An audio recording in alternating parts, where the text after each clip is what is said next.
What's up, everybody? Welcome into another episode of SEC State of Mind, presented by FanDuel. I'm your host, Taylor Davis, joined as always by Jason Campbell. Jay, it's been a minute since it's just been me and you, just the two of us. Like, we have had guest after guest after guest, which we are so freaking thankful for all of these coaches and players that have been willing to come on and chat with us. But it's been a minute since a Jay and Tay episode, and I'm just ready to kick it with you. So I'm pumped to just kind of catch up. We are past 4th of July, which means summer is dwindling down, as sad as that is. The good news is college football's ramping up. But let's have a summer pulse check. How's summer been treating J-Cam? You know, I love summer. Yeah, I get a chance to get out in the sun a little bit, get that vitamin D. Nice. I went jet skiing. Ooh. That was fun. Got a chance to see the dolphins. One dolphin popped up right in front of my jet ski, so I had to do a curve at the last minute. You're lying. No lie. Wait, where were you jet skiing? I was thinking you were like on a lake until you said dolphin. I was in Savannah at the Tibby Islands. Fun. So out there and just jet ski. That's not clear water, but it's still the ocean, right? And you're jet skiing, and all of a sudden this dolphin just decided one to pop up right in front of me, and I just like whipped at the last minute. It was cool, but I was that is cool. I was just like, don't fall off. Don't fall off, because I can't see what's up under me. Right. Other than that, I'm a griller. I like to grill right. ribs, hot dogs, burgers, salmon on the grill. Ooh. Shrimp on the stick on the grill. Shrimp on a stick, also known as a kebab, but whatever. But no one ever talks about the size when it comes to barbecue. But I haven't got that part. I let the women people handle this. The women people got it. What's your favorite side with barbecue? Man, come on, you gotta give me some baked beans. You gotta have baked beans. Yeah, baked beans. I put turkey in mine instead of the regular beef. Oh, interesting. Okay. A little healthier. Yeah. Some people like potato salad. Right? Get potato salad. I want a peach cobbler as a dessert. Ooh. Strawberry shortcake. Dang. But the one thing I do like at barbecues is a good watermelon. Jason, I was going to say that. Cold watermelon. 100%. Do you put salt on your watermelon? No. Travis Williams, bless his heart. Bless his heart. Was with us. Put Himalayan salt on the watermelon. I ain't mad at that. And I said, the brotherhood needs to know this. I said, from the South, we don't put that much salt on our watermelons. Because if you pick the right one, it's kind of juicy and sweet already. So y'all just picking the wrong watermelons. Perhaps the right watermelon doesn't need anything, but a little salt on a watermelon does really hit. Also, a little bit of tahini on a watermelon. That'll get you right. But y'all changing the flavor. I know. It's like putting A1 on a steak. Like a good steak doesn't need A1. It's like eating good grits and people put sugar on their grits. That's gross. That's gross. I will put some butter on it though. So was all of this 4th of July weekend for you? Because it sounds like 4th. Barbecue, watermelon. 4th of July weekend. I start all the way from Memorial Day weekend. I go Juneteenth. I go July 4th. I go Labor Day. And then I go kick off to the season. So I don't, barbecue doesn't stop for me until about the first week after Labor Day. Got it. I mean, why wouldn't it? You know what I mean? That's a great way to spend your summer. Well, that is awesome. I've had a couple trips myself. I spent the 4th of July on the Jersey Shore, which I had never been. Not like the Gym Tan Laundry Jersey Shore. I was in a town called Manasquan, New Jersey, which was beautiful and so fun. And we had the most wholesome 4th of July weekend. So I am well rested and vacationed. And we're getting real close to football season, y'all. So enjoy this last little bit of relaxation before it begins. SEC Media Days are also creeping up. Those will be July 20th through 23rd down in Tampa. So we will have 4 days of getting to hear from all of the coaches and various players up on the podium. I'm super excited for that. There's only so much you can take. And obviously the coaches probably loathe at the SEC Media Days. But is there one coach that you are most intrigued to hear from once Media Days gets here?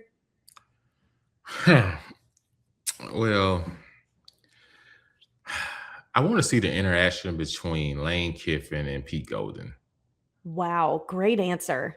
I Uh, hadn't even thought about that. Crazy. because they was on the same staff. Yeah, Lane hired Pete, and then because Lane left, it opened the door for Pete to get the job. So sure. how much hard feelings if you're Pete can you really have? Mm, Because he made you a multimillionaire because sure, you got the job, you got the bump up. Now, you wish he could have stayed and helped you guys throughout the playoffs and then maybe got the job. But because you took the job over and you made it to the semifinals of the national championship, that probably what sealed the deal for you to get the job. So sure. how bad are you really at the Mm. opposing coach? Or is it just shade? Yeah. But shots have been thrown in this offseason that Lane has said in regards to Ole Miss that Pete Golding has had to like comment on. And so I feel like there could be some awkwardness there, but I want to see if they're even on the same day. I also am I'm eager to hear from Brent Venables because I feel like Oklahoma is one that people aren't talking about as much. I mean, people are talking about them, don't get me wrong, but everyone is so obviously the LSU fiasco has everyone's attention. Attention will stay on Georgia until someone kind of dethrones Kirby, Gunnar Stockton, return that whole thing. A lot of attention on the new coaches and all the newness that happens there. And Oklahoma's sitting here still with John Mateer, still with a lot of their pieces, the defense that always does well under Venables. I'm just curious, you may not always get breaking news or insider info at media days, but you can usually tell a demeanor of a coach. And that's usually a bit of an indicator if they seem a little more calm than usual. It's a little bit of reading in between the lines. So I'm kind of curious to see Brent Venables because even though Oklahoma has been successful, this is a guy that has been talked about in the question of was he the right hire for Oklahoma and at what point do you feel like yes, stamp of approval? I'm curious about the Sooners this year. Venables did himself a favor last year by making the playoffs. Yeah. Um, yeah, I think what helped him is the fact that John Mateer wasn't fully healthy the entire season, so they can kind of lean on his injury a little bit for why things didn't plan out towards the end, just from that standpoint. But if you want to know about him as a coach and what he means to a football program, just look at Clemson. Yeah. Since he's left Clemson, they have not been the same Very defensively. true. Very true. And when he was there was a big part of the reason why they was competing for national championships. Yeah. And his Achilles heel at Oklahoma has been more offense. Right. And then you go and get John Mateer, the quarterback coach from Washington State. You get John Mateer, the quarterback, to come with him. And you think things were supposed to be better, right? They still sputtered a lot last year offensively. Mm-hmm. We'll see, will the second year be better?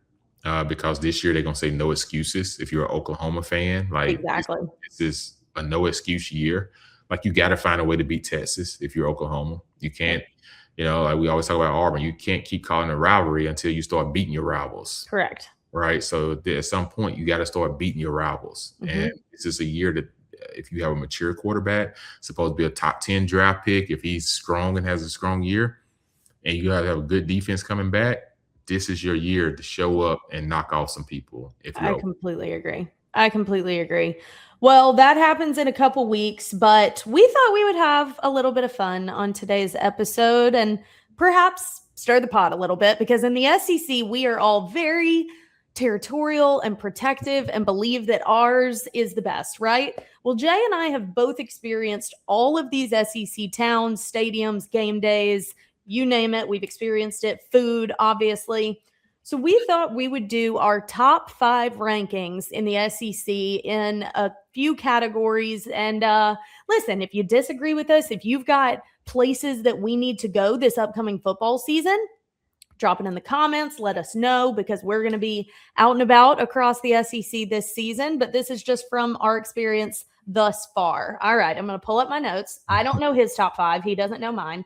And of course, we're not doing all 16 because I'm not looking to put anyone at the bottom and be roasted by their fan base. So we're just doing top 5, playing it safe.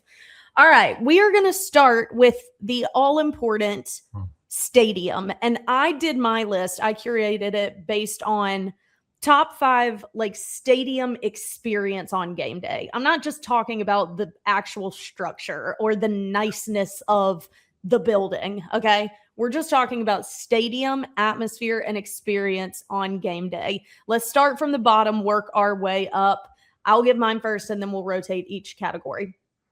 All right. My number 5 SEC stadium on game day, I'm going with Williams-Brice Stadium in Columbia. That one gets sneaky loud. The towels are waving. The is up 100 notches. And that is a fan base that, like a lot of them, back their team so freaking hard, even if they are not having a good season like last year. So I've got Williams-Brice at number 5. Number 4, I'm going with Neyland Stadium, even though the amount of times they play Rocky Top is enough to like make you want to rip your hair out. It does get incredibly loud. There's something very traditional about an experience in Neyland, the river right there, running through the T at the beginning. It still has maintained kind of its older charm instead of being, gentrified like a lot of these places have. So I put Neyland at number 4. Number 3, Kyle Field. I've said it once, I'll say it a million more times. I can't hear my IFB when I'm in Kyle Field. That place is so freaking loud because the stadium goes directly up and down and seats 110 plus. So no surprise there. Number 2, I'm going Jordan-Hare. I'm not putting Jordan-Hare at number 1, even though it is my heart. I thought with my logic and my evidence here, a game day at Jordan-Hare is absolutely incredible, and you will always have a good time. The lights, the music, those fans show up nonstop. But the only reason it's at number 2 for me is because I just can't top my number 1, a game in Death Valley. I mean, like, it lives up to the hype. It is loud. It is electric. Those fans are crazy. God forbid the band play Neck or Boosie. That place will literally break in half. So I'm going number 1 stadium on game day, LSU. Well, the first one was going to be a disagreement. Okay. But I will say this. Auburn is always number 1 in my heart. But we're going to base this thing off of loudness, tradition, and show me who you are when things aren't 12-0. Yeah. So I agree with you at number 5, South Carolina. Oh, really? Yeah, I got South Carolina number 5. Those fans have been through everything and they still show up. Yep. And if you haven't been there, it definitely gets loud. Yeah. And a night game there is really fun. It is fun. Number 4 to me was Tennessee. Same. Tennessee at nighttime is totally different during the day. Yeah. You're talking about 110,000 plus. You're talking about people pulling up on the river in their boats. So cool. Just the lighting, the scene, sea of orange. And like you say, you're going to hear Rocky Top so much that you would hear it in your sleep. And you literally would hear it in your sleep. So it provides one of the best college atmospheres. Okay. When I get to number 3, this is where it's hard for me because it's a tug of war between Auburn and Texas tug of war between Auburn and LSU. At 3? At 3. Wow. Because one is going to be 2 and the other is going to be 3. Okay. To me, I'm going with LSU at 3. And the reason I'm putting LSU at 3 is because in the daytime, to me, it's not as loud as it is at night. At nighttime, you give them everything they need during the day. They got food, drinks. By the time they get to night, they're wired. True right? that. And it gets really loud. In the daytime, it's not as loud. It's loud, but it's not like crazy loud. Because one thing, it's hot, it's humid in Baton Rouge. Yes. So if you catch them in September, a game in September in Baton Rouge at 12 o'clock or 3 o'clock, half their stadium is leaving too because it's hot. Yeah. So that's my reasoning for putting them at number 3. Ooh. Now, number 2, War Eagle. Okay. You got the soaring of the Eagle. Auburn fans have not had a winning season in 5 years. They continue to sell out every year for home games, and it gets really loud. Yeah. Nighttime and even daytime is loud. Mm-hmm. So these fans show up, they show out, The Eagle coming is like on everyone's bucket list to come and Yeah. watch. You just saw with Argentina when they played the preseason game there, Yeah. the effects of that stadium, right? And there's magic in Jordan Hare as well. Totally. That's why it was a tug of war between LSU and Auburn. I'm I glad get it. the rivalry is back because Me too. it always happened unique in that ball game. Agreed. And so I'm glad it's back because LSU fans don't get mad, but to me, that's a tug of war. Okay. Number one, you got to go Kyle Field. Interesting. Okay. Kyle Field. Like when you talk about the 12th man, and you talk about the swaying, when I'm there and we call a game and how loud it is, even in the daytime, Yeah. and even at night, the way the stadium is built, it holds all the noise inside. Yep. And we're talking about when they start doing this and everything, it gets super, super loud. Right. And to me, it's one of the best college, places you can actually go to watch a game because the history of the marching, the everything. I agree.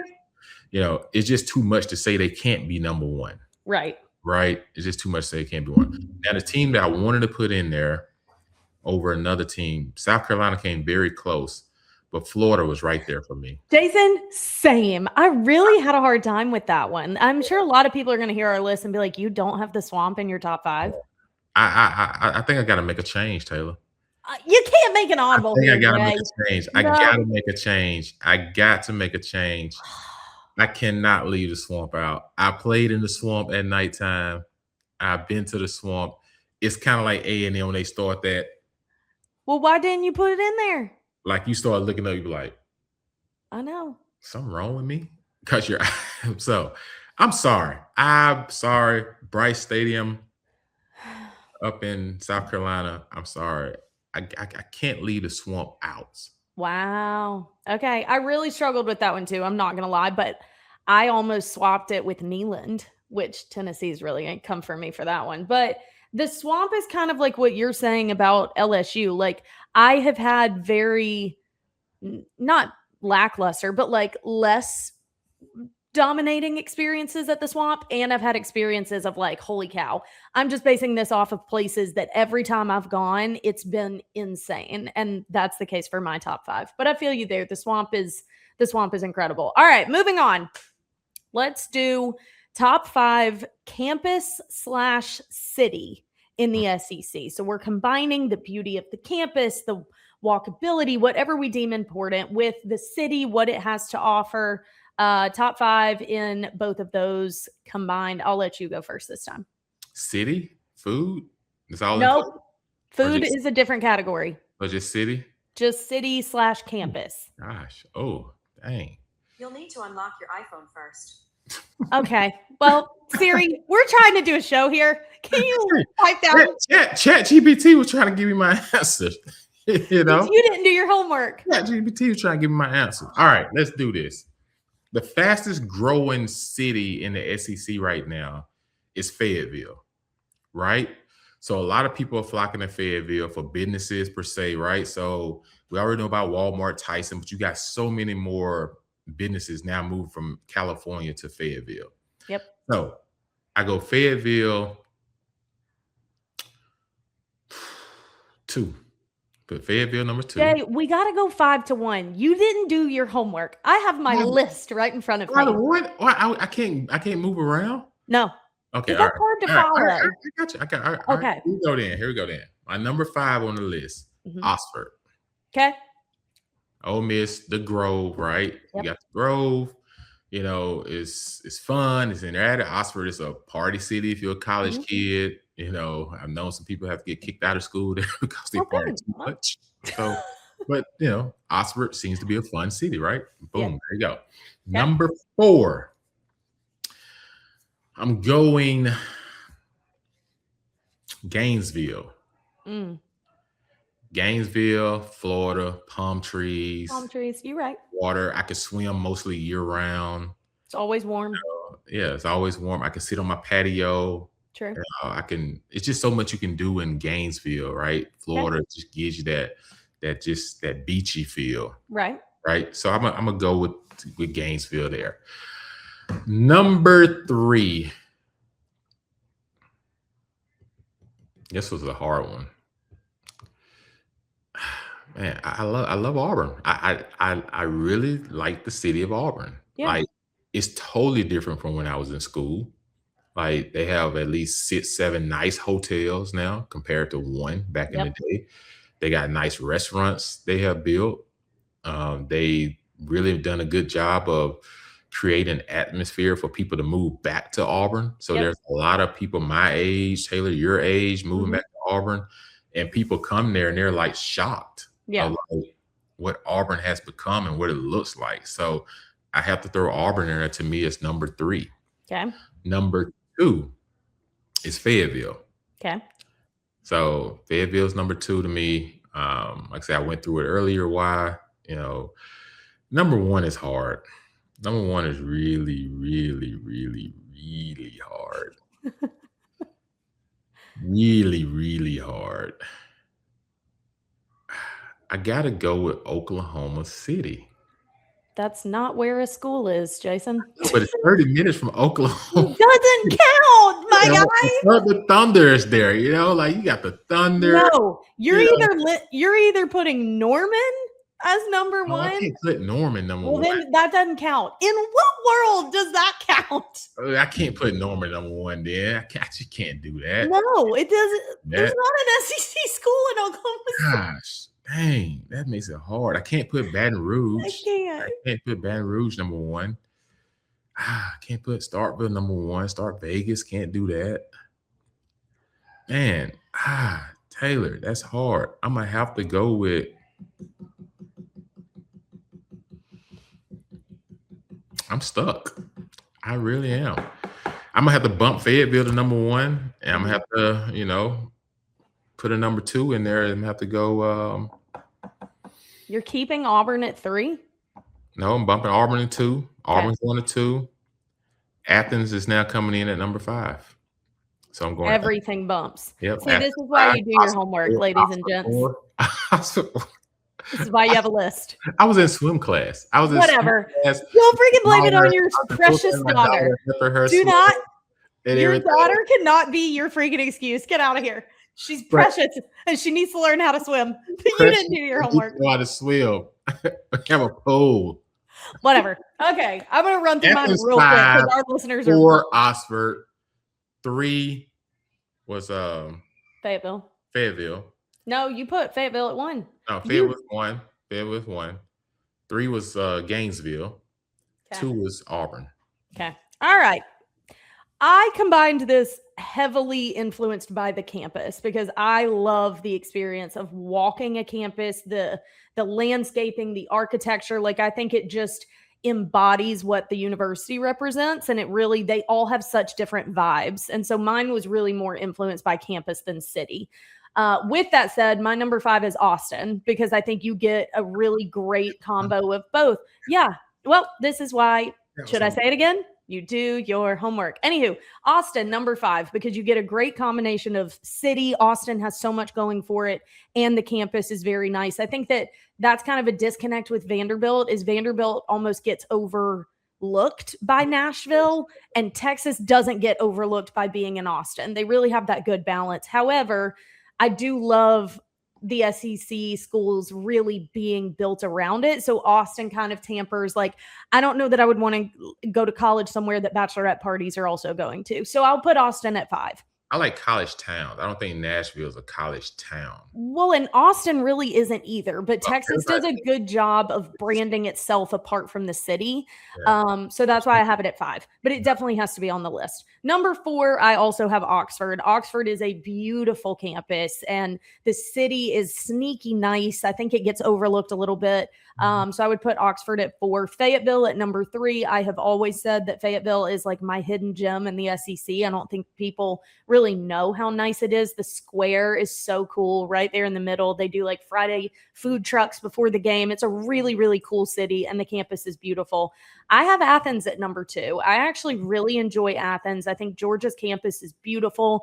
Their downtown is a lot bigger, so you've got a lot more options of restaurants and shops and things to go do. So I think Athens provides you a bit more. And I have to go number one, Auburn. And yes, that is because I lived it, but I have been to all of these campuses, and you can't convince me that Auburn's campus is not the most beautiful. It is clean. It is well kept.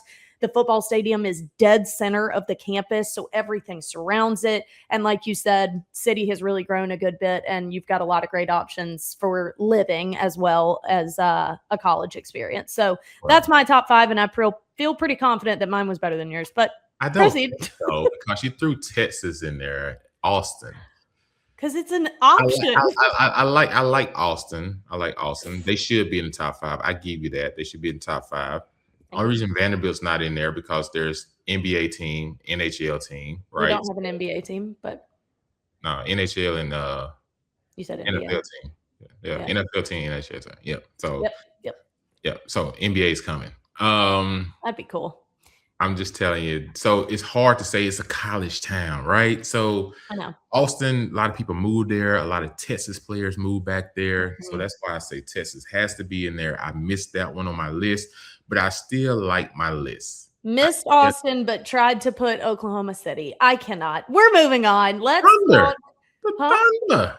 Jason, that's not where the school is. That doesn't even count. It's 30 minutes away. Well, then what are we going to say, that Auburn or Athens is Atlanta? And Alabama fans going to come for us because we didn't put Tuscaloosa in there. They can't expect that we're going to put Tuscaloosa on that list. I'm sorry. I almost put Bryant-Denny in my stadiums, but it's a little too spread out for me. Yeah, so it doesn't feel as intense. That's the only reason.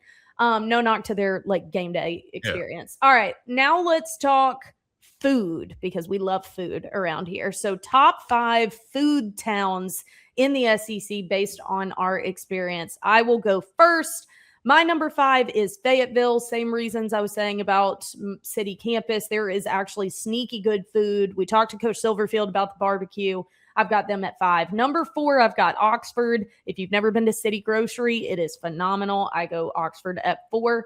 My number 3 is Lexington, Kentucky. There is some good freaking food in Lexington. Ramsey's Diner, like meat sides, home cooking, good pie. Ramsey's is phenomenal. Number 2, I am going Vanderbilt, because Nashville has insane food options, and that's what we're talking about here. So I'm going Vanderbilt at number 2. And number 1 for me, which Jay will probably disagree with, but I'm going LSU. I am a Cajun girl at heart. Anything seafood adjacent. If I can get jambalaya at a tailgate, sign me up. LSU food is number 1. Go ahead. All right, Taylor. Let's see here. You went Kentucky. All right, number 5 for me. If Kentucky was bourbon, I get it. But I did enjoy myself downtown Lexington, but I couldn't put them in my top 5. I have to go South Carolina top 5. South Carolina. Reason why: they have good barbecue. They have the mustard barbecue. They have the mustard seasoning. They have good seafood, actually. They have good seafood. They're close to Savannah. They're also close to Hilton Head in South Carolina. So I have to put them there. At 5? At 5. Okay. Number 4, I haven't really eaten in Oxford before. There's some good spots. I've always had to go in, go straight to the booth, all those type of things, right? So I haven't really had a chance to really eat in Austin. I'm going to go number 3. I'm going to go Fayetteville. Okay. Fayetteville, to me, like every time I've gone there, I've had a chance to go out and eat. I'm trying to think of that barbecue spot that we always go to. It is nice. And everybody always goes there. But I've always ate good there. Number 3 to me, man, UGA does it up when I'm there for a home game. Like the food that they lay out for us is top notch. Okay. A really good job. Number 2 for me is hard because I haven't really visited Knoxville outside of playing. So this will be our first time we travel this season. I called. Gainesville, I really hadn't had a chance to spend time in the city. Okay. Just because I haven't had a chance to travel there. Austin the same way. So I have to go off where I've actually traveled to. Right. So number 2 for me does come in Oklahoma. Okay. I went to Bob Stoops restaurant in Oklahoma. And I tell you, like it was those wings was the bomb. I'm talking about Noted. they had to pull me out of the restaurant. Dang. They were the bomb. And Wow. the dessert was phenomenal. Okay. I'm gonna put it on my list. So you gotta go. You gotta go there. I'm talking about places that I've been to, people. I know. Places I've been to. And number one, you gotta go Baton Rouge. Like, Okay. not Baton Rouge. Like, you're talking seafood. You're Come talking on. crab legs. You're talking crawfish. You're talking oysters. You're talking char grill oysters. You're talking seafood pasta. You're talking, it's just so much. You're talking beignets. You're talking. Keep it coming. It's just a lot. Gumbo. I know. Gumbo. Jambalaya, crawfish etouffee, red beans and rice, boudin, like literally injected in my veins. I love all of it. So yeah. Like, I am surprised you didn't have Vanderbilt because you like Nashville restaurants. I do like Nashville, but I feel like living in Atlanta, you can go to nice restaurants, right? That's true. It's not like specific to the college town. And like for Tennessee fans, I haven't really, like I said, I haven't spent time in Knoxville just outside of playing. So I only named the cities that I've actually had time to spend. That's fair. Out and actually eat it. I really want to do this. Lexington, though. Lexington was nice. Lexington, if you have not been to Ramsey's Diner, like it will change your life. And they have some kind of they have a pecan pie, but you can add chocolate chips to it. And I just trust me. It's like cookie. I can't explain it. It's so freaking good. Shout out to Susan Lax, who is SID extraordinaire at Kentucky. They always take us there for lunch, and it is bananas. Okay. I do want to do a thing this season where every week, based on where you and I are, fans or listeners can give us a place that we have to go try while we're on the road. And then we'll give our thoughts on it on the next week's episode. So if you're listening and you've got places in mind, maybe cities that we have not mentioned yet, make sure that you relay that to us by football season. Last one that we're going to do, and this one may be tough, but whatever. Top 5 fan bases. And I rank mine based on commitment, loyalty, and conduct. I think that some are very loyal and very committed, but disrespectful. And so mine may be a little shocking. Not really, but I kept in mind, like, loyalty, you are. Loyal, you are, but respectful, you are not. And that docks you on my personal list, okay? So I'll let you go first. All right. Fan bases. Well, like I said, we've already, you got to say South Carolina, right? It's number 5. Like, they have gone through it and they continue to show up and be loud. Like, I'm big on that. Like, if something's not going well, show me who you are. Yeah. And they continue to do that. Moving into number 4. Number 4, I am going Crimson Tide. Okay.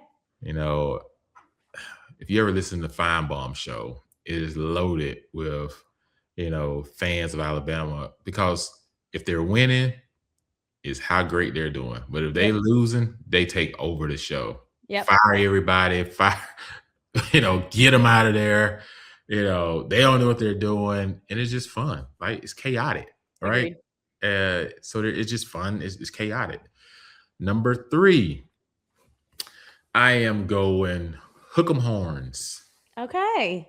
Yeah, Hook 'em Horns. Texas. I haven't had a chance, like I said, haven't had a chance to beat Austin, but I got a lot of Texas friends that I know I play ball with. You see the man is on the sideline all the time. Yeah. What's his name? Give me his name. Give me his name, Taylor. The actor. The actor. Oh, Matthew McConaughey. Matthew McConaughey. There we go. Always there and everything. Yeah, he could do a little less, in my opinion, but proceed. You don't need to run out with the team like you're the water boy. It's weird. Everyone has that one celebrity that they're attached to their school. He's attached to their school. Like Michael Irving.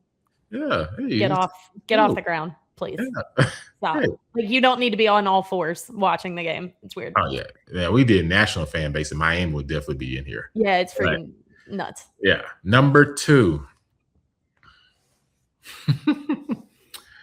Why does Auburn keep coming in at number 2? I know. I feel the same way. You know, I'm gonna take Auburn out of this because I don't want to be biased, right? So Okay. all my Auburn people, you know, y'all are in there. So I'm just gonna exclude us out of this because I want people to say, well, you just put Auburn. So let's just exclude Auburn out of this. Okay. Number 2 is UGA. Okay. UGA. Like the last couple of years, it's been theirs, right? They've been hot. You know, they've been hot. SEC has been theirs to be beat. You got to beat them to get there, and they can sometimes be annoying. Yeah. Because at first it was, when Coach Rich was there, we're good, but we're, you know, well, we're good, but we may get the natty, we may not. Yeah. Kirby comes in, they win the natty. Now all of a sudden, oh, we're the best, can't beat us, blah, blah, blah. So I go UGA there. Number 1 was really tough. I flip-flop back and forth with number 1 because you got Knoxville, Tennessee, right? Like, that's a tough fan base. Don't win, you're out of there. LSU, you can win 10 games as a coach, fired, booted, kicked out. You know, average 10 wins a season for 3 years in a row, not good enough. Give me the Baton Rouge Tigers. You sounded like Lee Corso. Give me that head. You know, at the end of the day, yeah, those fans are die hard. They are. And they just are. Like, yeah, you make a bottle thrown at you if you're not looking or say the wrong thing down there. Yeah. I like it. I have a similar top 5. I think order's a little bit different. My 5 is Tennessee, and I live in Nashville, so the amount of Vols fans that I am surrounded by is exorbitant, and they are very loyal. Like you said, the game day, the buy-in, all of that. But for me, some of the conduct comes into play. And if you're throwing mustard bottles and golf balls and acting a fool, like at some point we just got to, like, I appreciate your passion, but there is a way to still be a human being. So I've got Tennessee at 5. Do love the rowdiness. It is kind of fun. Number 4, similar reason, I'm putting Georgia at 4. They are a very loyal, very active fan base, but the amount of times a grown man has barked at me is enough to put them at 4. Okay. Number 3, I'm also going Bama. I think that fan base can be a little emotionally charged, as we know. I mean, DeBoer has done, who wants to follow the greatest of all time? This man had one of the hardest situations in all of college football, has done pretty well, but they come for his freaking neck. Like, it takes a lot to make that fan base happy. However, it is their whole life. And I can respect that. Like, a fan that lives and breathes for their team, and Bama fans are like that. I can't keep Auburn out because if you want to talk loyalty, I don't know how Auburn is not in the conversation, because things have been bad for a while and these fans refuse to stop showing up. And one of my favorite sayings that people remind me all the time is like, an Auburn fan will never let you not know that they're an Auburn fan. Like, somehow it's going to come up. And even more so if you're an alum. Like, I can't not talk about Auburn. So I've got to have them at 2. And my number 1, to me, it's not a question. It's LSU. And yes, you want to talk conduct and respect. Like, you certainly can see the ugly side of them. But this goes beyond football, in my opinion. This fandom truly is unrivaled when it comes to showing up for their teams. I've been in Omaha, I've been at gymnastics, I've been at basketball, softball. They're everywhere. I mean, Omaha, when LSU is not in the College World Series, you are still going to see LSU fans. Like, there is just a different level of commitment to LSU. And they ride hard for their Tigers. So I too have them as the number 1 fan base in the SEC. Oh yeah, I'm talking about it, you know, a lot of people know that, right? Like, that's nationally known, right, from that standpoint. And like I said, Auburn's always in there, right? Like, I have to exclude and just go outside because it's hard. I know, because I worked there as well. Yeah, so I had to go outside, but I haven't seen a more loyal fan base that has gone through the coaches that they've gone through, gone through the hills and valleys, and still show up not just at home but on the road, like showing support, right? Like, They just do. And then if you even talk about just in basketball, how they show up, but just Auburn fans show up. Disappointed at times at all, they still come back to the next one. They may go home and say, I'm done. I'm not going to the next game. And they show up again, right? Because at the end of the day, it's in their heart, right? I know. Even like you think about Kentucky. Kentucky is a strong fan base, right? Yeah. But we gear it more towards basketball, you think Kentucky, right? Like you think Arkansas, it used to be like, okay, the Hogs for real, but you still think more towards basketball, right? Yeah. You gear it towards that way. Baseball. Yeah. They're But big on they baseball. win those national championships in basketball with Scotty Thurman and those guys, right? Coach Richardson, like they were a team to watch. Like Kentucky, you always watched them, right? In basketball. When you think about LSU, you think football first, right? Yeah. You say Auburn, great as they've been in basketball lately, you still think football, right? When you think about Ole Miss, you can't put them in there because they don't always sell out the stadiums, right? Mhm. So it's like, but you think about Mississippi State, Start Vegas. Start Vegas is fun, at times is right. So with the cowbells and all those different things, they don't care about getting fined. Give me the bell. You know what I'm saying? Give me the cowbells. Yeah. So I just want teams to know that we're not missing out, but it's just Nah. that when you talk about SEC is hard. When you talk about the top 5, it's hard to say top 5 because it's so many really good fan bases, right? Yeah. And there's a lot of them are diehard. They've been rooted for years. Mhm. So many times kids come to me talking about, man, I remember what? No, you weren't born, but your dad and your mom Yeah. watching. But it shows you that they've talked to their kid Oh, about yeah. It runs deep. that's how it goes in the SEC. Agreed. That's how it goes nationally. You think about Miami, Notre Dame, USC, Michigan, so Ohio State. So we're in for a treat. I think it gets bigger. My question to you, Taylor, is do we lose a lot of loyal fan bases because of now all the flip-flopping and transfer portal? I think that the loyalty that we're talking about here is more so connected to the university than the specific players. So I don't think you lose that connection, that commitment, because I think, like you said, in the SEC, it's generational. It's in your lineage. It's in your family. It's a part of your regular day-to-day beyond just who's under center or who they just signed out of high school or any of that, because I think that people know how quickly that's changing now. And so even if you're attached to a coach, you could be wrong. So I think that loyalty in the SEC is tied more to the place than the people necessarily, because that's going to continue to be a merry-go-round. So I don't think we'll lose that, but that's a great question. But yeah, the SEC is just different in a lot of those ways. And these lists are subject to change. We've got a big season ahead, and we could definitely update these as we go along. So I'm excited for season. It will be interesting to see if the SEC can end up hoisting that trophy again, because it has been a minute, which is weird. We actually have a very early prediction from our friends over at FanDuel talking about likelihood of an NCAA championship winner for 26-27. And I don't know if it's necessarily a surprise that Ohio State leads the pack right now, followed by Notre Dame.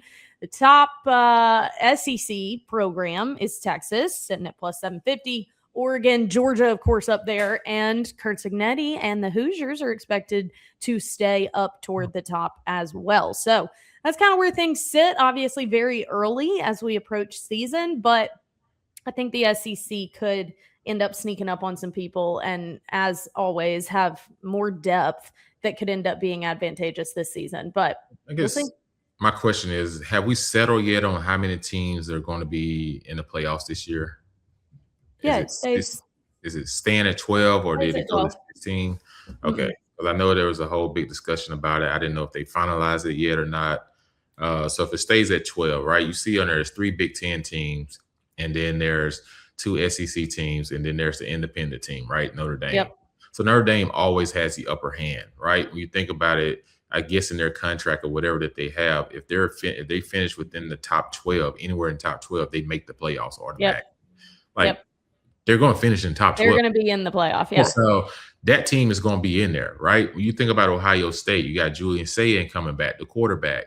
You talk about Matt Patricia, the defensive coordinator, and then you go add Arthur Smith, the offensive coordinator, who was both in the National Football League, now who's known for pound and ground his offense. That's kind of what Ohio State lacked last year when it got to the thickness of the games was to win the up front. And now Yep. Arthur Smith comes in as the offensive coordinator. So it takes and they got the best player in the country there, right? Jeremiah Smith. So Ohio State would probably be there. Interesting game early on in the season. When you think about Texas, Arch, everyone's talking Arch again. We went through this last year, right? Arch has gone through an off season of having to get healthy. Yeah. So that to me raises an eyebrow, because when you miss some time in the off season that you're trying to build chemistry with Cam Coleman and you already got your other weapons that's been there. Mm-hmm. But when you miss that time, it's critical because you don't make it back up. Right. You know? So even though he has experience, you don't make that back up. But Texas is loaded. We'll see what happens there. Yeah. Oregon, to me, returned a whole defensive line. Mm-hmm. Like, they returned everybody on defense, and they got the quarterback. Quarterback's supposed to be a top 3 pick last year, decided to come back. Oregon's up there. Oregon, Ohio State going to have to meet each other. Indiana, Oregon going to have to meet each other. Mm-hmm. So only 2 of them can actually probably make the playoffs, I'm saying, out of that group. When you think about Georgia has been really good last couple of years. Gunnar Stockton coming back. NFL defense always putting guys out. If somebody pops up every year, you be like, dang, where he come from? Yeah. Where he come from. So I like the list that they have. I'm not so sure I'll put Indiana in that list. I agree. I think a team to watch out for next year. Don't sleep on Campbell and Penn State. Okay. You got some transfers to go with him to Yeah. Penn State. Alabama, they got to improve their run game if they want to be even mentioned.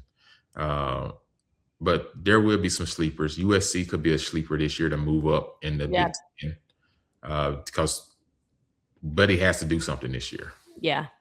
So we'll see. I like it. It's fun. My surprise teams this year, hey, we'll see what happens after the first week of the season, but we'll get more into that next week. I don't want to.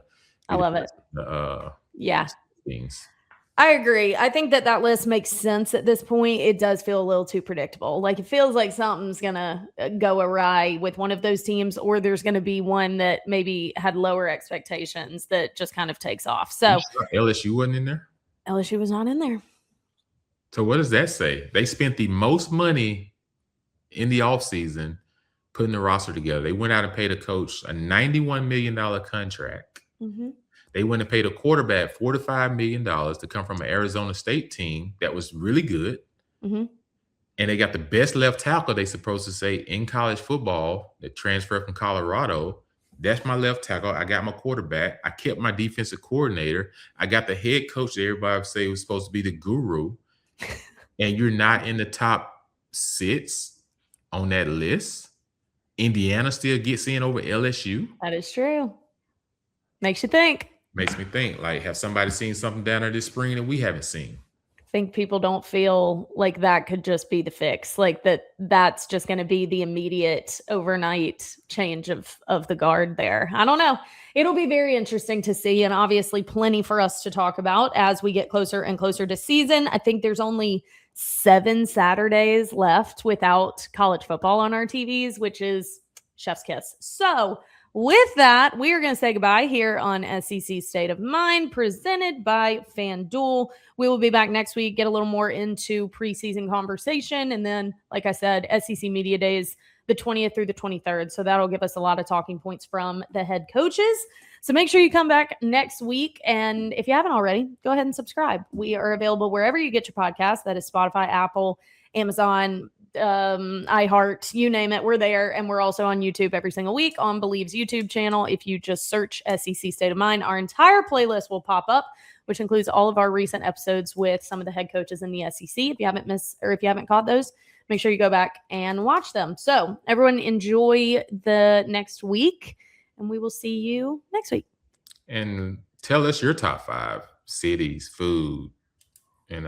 Don't come for us, okay? These are just our opinions. Like I said, this is based off our own experience, but you have your own experience. Tell us what you value. Yes. Your own experience. Love it. Have a good week, everybody. Talk soon. See ya. Peace.